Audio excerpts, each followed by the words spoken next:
Eesti on hästi kaitstud. Eesti on kaitstud paremini kui kunagi varem. Ametiisikud on neid lauseid nõnda tihti korranud, et need on muutunud mantraks. Kuidas küll tahaks uskuda, et see tõsi oleks? Paraku pole see nii. Miks? Pärast külma sõja lõppu algas julgeolekupoliitiline suvi, mil meie liitlased uskusid, et konventsionaalne sõda pole enam võimalik. Selle suve laineharjal võeti meidki NATO-sse. Valitses seisukoht, tehke väike palgaarmee ja saatke Kaitseliit laiali, sest Eestit ei ohusta miski.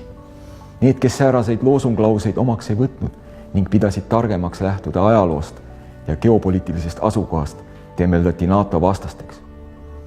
Ükski suvi ei kesta igavesti.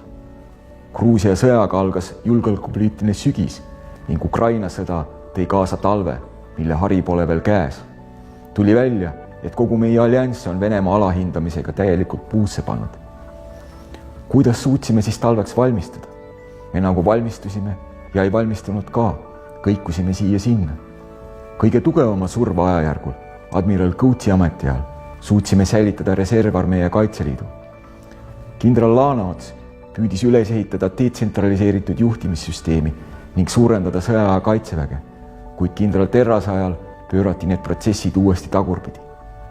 2013. aastast alates oleme püüdnud luua jõukohast, täpsemalt meile mugavana näivat armeed. Oleme ignoreerinud Ukraina sõda ning teisi Venemaa peetud sõdu.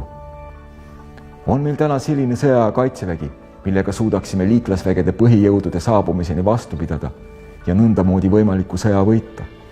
On meil laiapõhjaline riigikaitse, millega suudaksime elanikkonda elus hoida? Ei ole.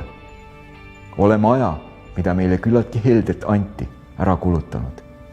Hästi kaitstud Eesti peame alles looma.